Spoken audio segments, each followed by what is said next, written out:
अस्सलाम वालेकुम नाज़रीन, मैं हूं आसिम खान और आप देख रहे हैं BBN चैनल। आइए देखते हैं आज की top 10 news.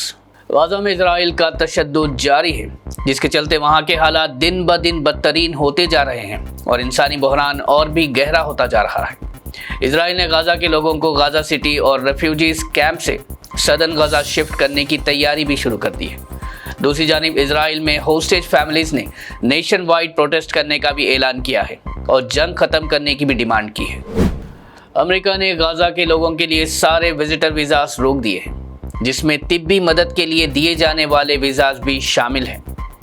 Far right activist Laura लूमर के सोशल मीडिया पर गाज़ा के लोगों को सिक्योरिटी खतरा करार देने के बाद ये कदम लिया गया।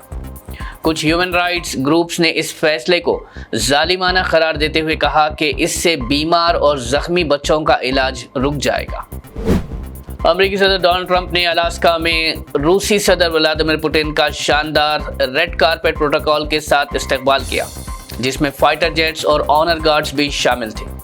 ट्रंप के इस रवैये पर यूक्रेन में मायूसी और गुस्सा छाया है। कीव के लोगों ने इस रिसेप्शन को अपने लिए एक धोखा और उम्मीद का जनाजा करार दिया, क्योंकि ट्रंप का ये कदम पुतिन के लिए बड़ी सियासी कामयाबी और यूक्रेन के लिए शदीद नुकसान साबित हो सकता है।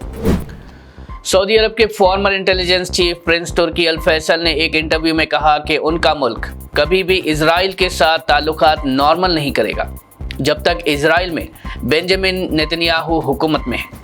उन्होंने इजरायली सदर बेंजामिन नेतन्याहू को एक जेनोसाइडल मैनियाक और वॉर क्रिमिनल करार देते हुए कहा कि सऊदी का वाज़ेह मौक़िफ़ है कि पहले असल अमन और 2 रियासतों का हल होना चाहिए। कांग्रेस लीडर राहुल गांधी ने बिहार में अपनी वोटर अधिकार यात्रा शुरू करते हुए सख्त इल्ज़ाम लगाया कि बीजेपी और इलेक्शन कमीशन मिलकर वोट चोरी की साजिश कर रहे हैं। उनका कहना था कि स्पेशल इंटेंसिव रिवीजन के जरिए वोटर लिस्ट में जानबूझकर बदलाव किए जा रहे हैं। राहुल गांधी ने वादा किया कि इंडिया ब्लॉक इस चोरी को हर दिन एक्सपोज करते रहेगा। उन्होंने ये भी कहा कि उनसे एफिडेविट मांगना और बीजेपी लीडर्स से ना मांगना ईसी के डबल स्टैंडर्ड को दिखाता है। Chief election commissioner Gyanesh Kumar ने वोट चोरी के इल्ज़ाम को पूरी तरह रद्द करते हुए कहा कि SIR प्रोसेस बिल्कुल शफाफ और गैर जानिबदार है, जहां हुकूमत और मुखालिफ दोनों पार्टीज को बराबर का हक दिया गया है। उन्होंने वाज़ेह किया कि voter list booth level agents के सामने तैयार की गई है और तमाम कानूनी तरीके इख्तियार किए गए। कमीशन का कहना है कि ये इल्ज़ामात सिर्फ सियासी तौर पर गलत फहमी पैदा करते हैं। कांग्रेस प्रेसिडेंट मल्लिकार्जुन खड़गे ने बिहार के सासाराम में रैली के दौरान वज़ीर आज़म नरेंद्र मोदी पर सख्त तनकीद करते हुए उनको बहुत ख़तरनाक आदमी करार दिया। उन्होंने कहा कि मोदी को ना रोका गया तो वो आवाम के वोट, उनका हक, उनकी आज़ादी और उनका संविधान खतरे में पड़ जाएगा। खड़गे ने इल्ज़ाम लगाया कि मोदी सिर्फ वोट्स ही नहीं बल्कि रोजगार और MSP का भी हक छीन रहे हैं, इसलिए उन्हें चोर कहा जाता है।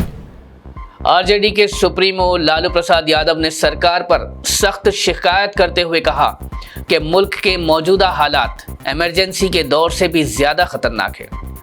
उनका कहना था कि बीजेपी और उसके साथी लोगों का वोट छीनने की साजिश में लगे हुए हैं। लालू प्रसाद यादव ने यह भी कहा कि हर नागरिक का जिम्मा है कि वो अपने वोट और संविधान की हिफाजत करे।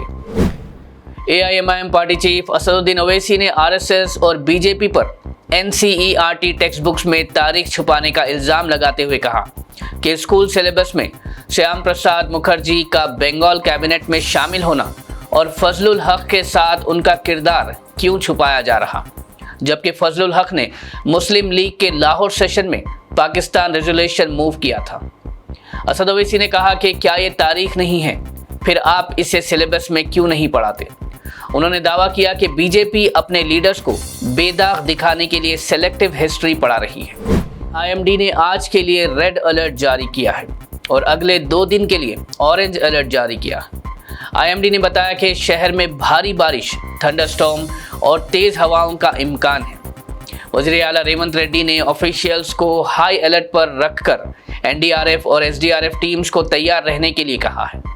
लो लाइंग एरियाज में लोगों की मदद और रिलीफ कैंप्स की तैयारी का भी हुक्म दिया गया है। IMD का कहना है कि बारिश के सिलसिले में नदी नालों में पानी भर सकता है और आम जिंदगी मुतासिर हो सकती है। नाज़रीन, ये थी आज की टॉप 10 न्यूज़। देखते रहिए BBN चैनल। मुझे दीजिए इजाज़त। अल्लाह हाफिज़।